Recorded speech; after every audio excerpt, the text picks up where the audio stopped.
Welcome to this deep dive. We're going to be taking a look at Caterpillar, trying to figure out if this is a company you might want to consider adding to your portfolio. Okay. We've compiled some research, analyst forecasts, and even delved a bit into the company's history to give you a solid understanding of this industrial giant. Sounds good. Let's get into it. So to start things off, let's talk a little about the history of Caterpillar. It's kind of a fascinating story. It actually goes back over a century. Yeah, it does.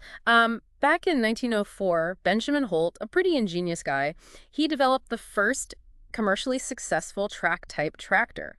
And get this, these tractors, they were instrumental in World War I. Wow. Yeah, and they even, believe it or not, influenced the design of tanks. That's incredible. I mean, that really speaks volumes about the company's, its innovative roots and its long-lasting impact. So how did this all lead to the Caterpillar we know today? Well, in 1925, Holt Manufacturing Company, the guys known for those, track-type tractors, they merged with another company called CL Best Tractor Company. All right. And this merger, this was the birth of Caterpillar Tractor Co. And from there, they embarked on this journey that ultimately led them to become, well, the world's largest construction equipment manufacturer.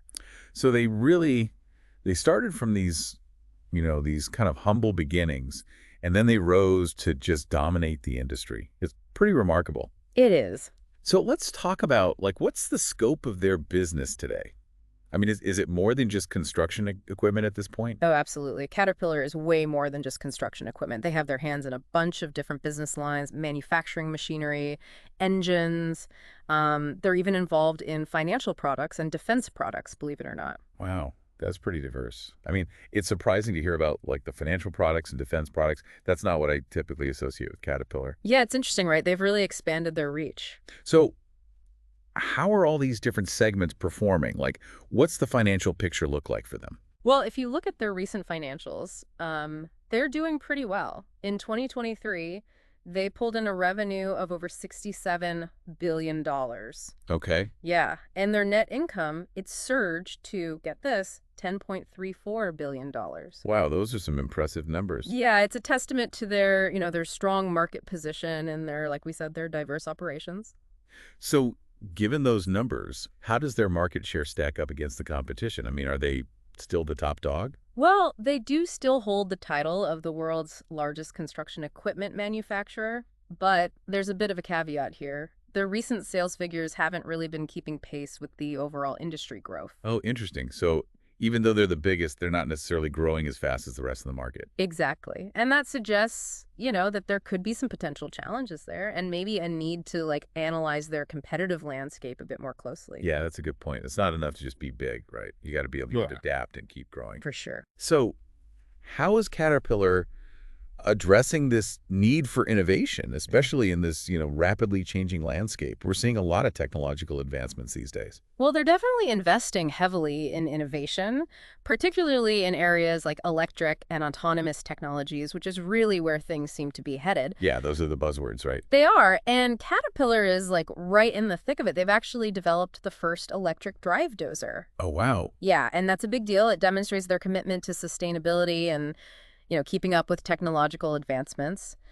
And another interesting move they made, they acquired Marble Robot Inc. back in 2020. Okay, haven't heard of them.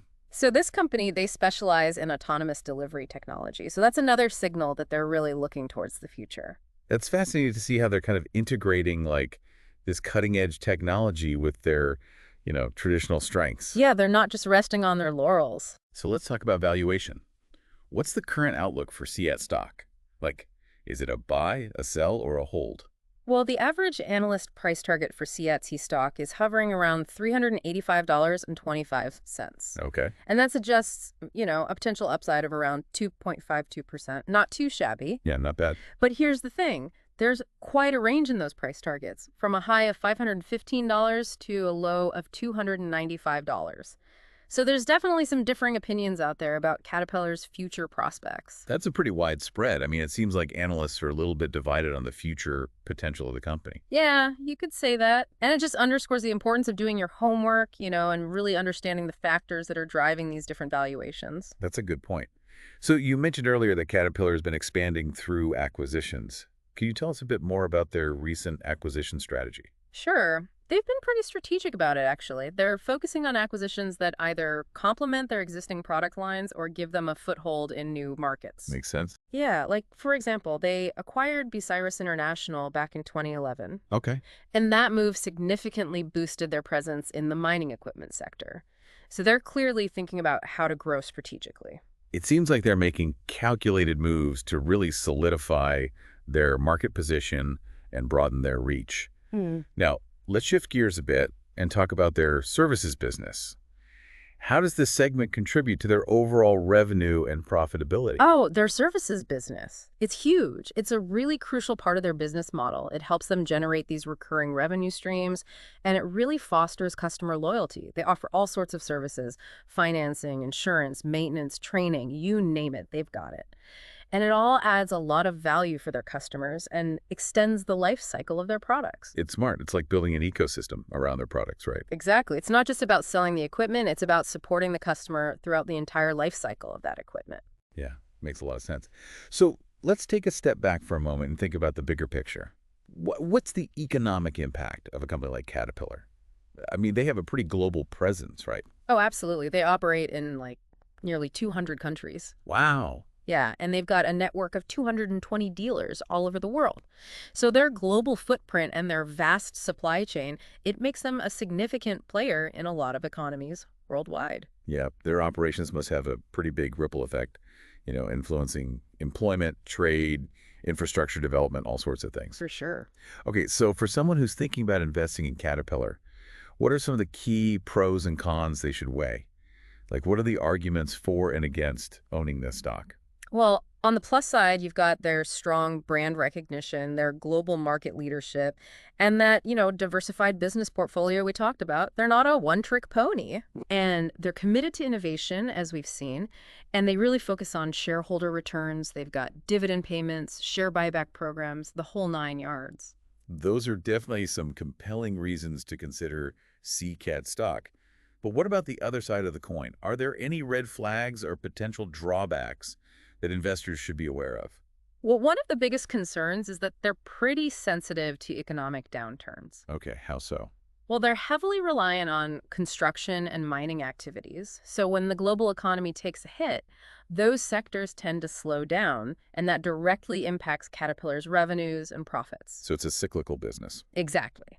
And another thing to keep in mind is that they've been underperforming a bit in terms of sales compared to the broader industry. So there's that question mark hanging over their heads about whether they can maintain that growth trajectory in a competitive market.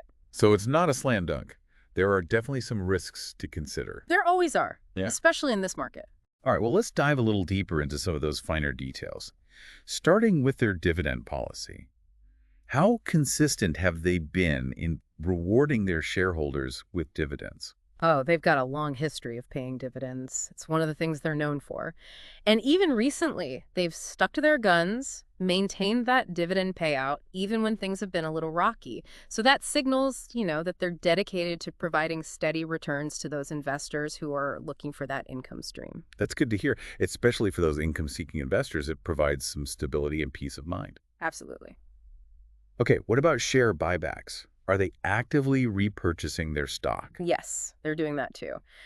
They've been pretty active with share buyback programs, and that's a good sign for a couple of reasons. First, it means they're returning value to shareholders. And second, it indicates that they have confidence in their own future prospects. They're basically putting their money where their mouth is. It's always a good sign when a company believes in its own future. Now let's talk about ESG factors. These are becoming increasingly important for investors these days. How does Caterpillar address environmental, social, and governance concerns? Well, they've implemented a number of environmental stewardship initiatives. They're working on reducing emissions, conserving water, and promoting responsible mining practices. And they're also focusing on social responsibility through things like community development programs and efforts to enhance workplace safety and diversity. They're trying to cover all the bases. It's encouraging to hear that they're taking these things seriously and making tangible efforts towards sustainability and social responsibility.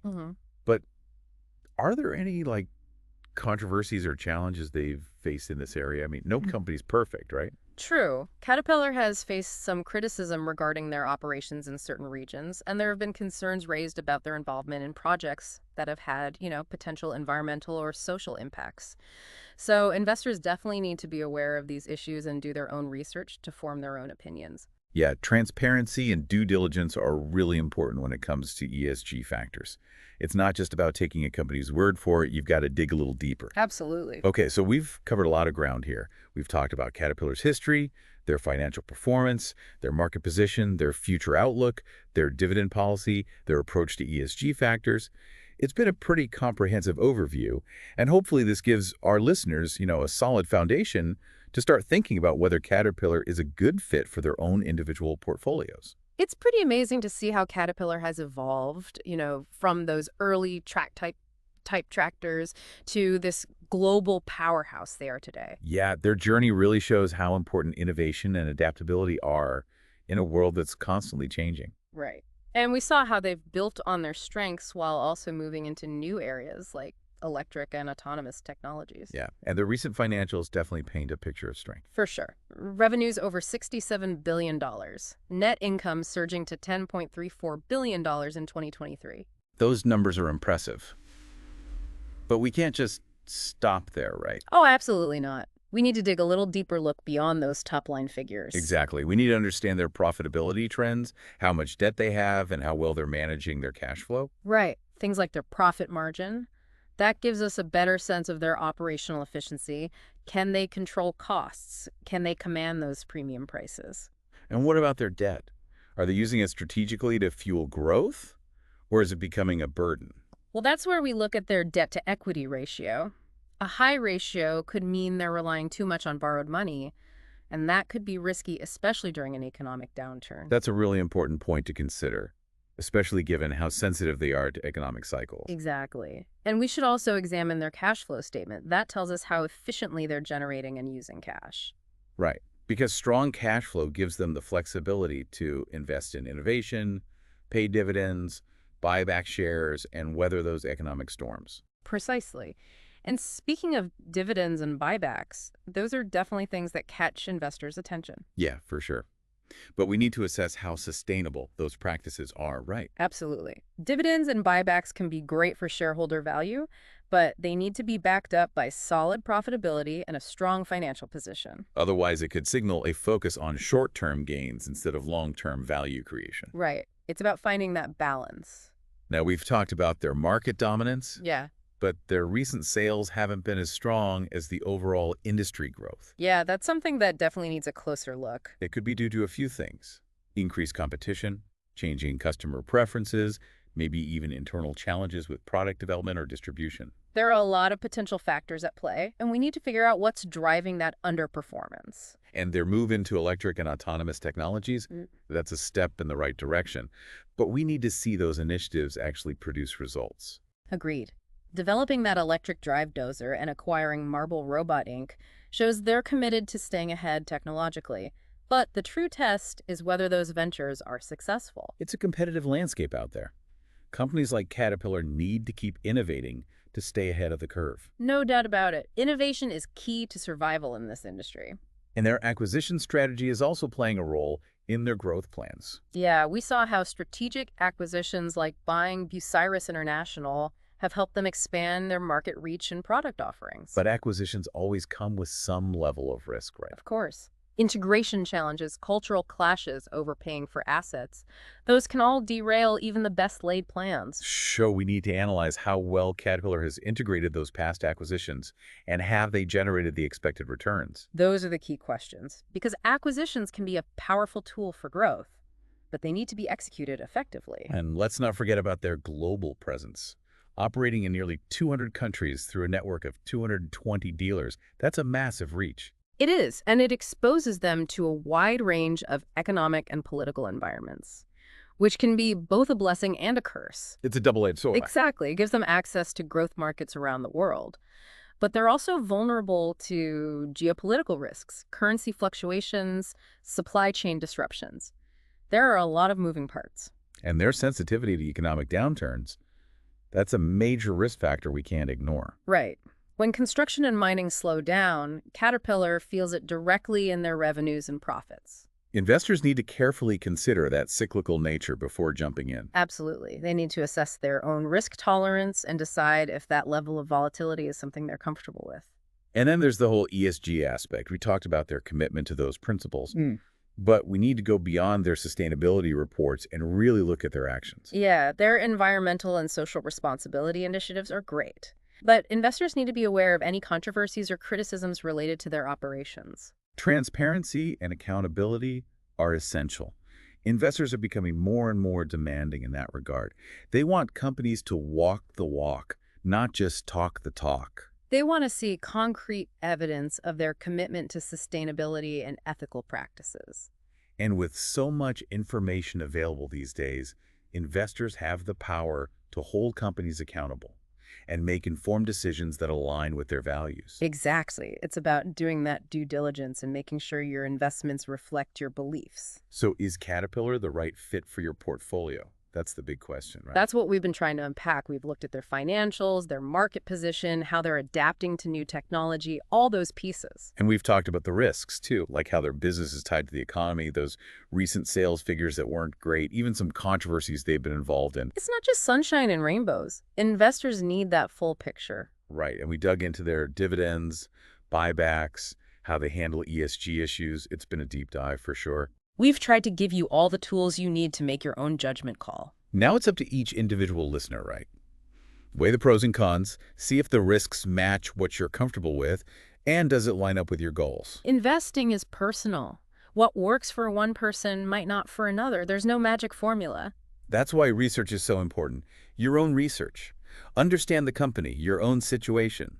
Then you can make a decision you feel good about.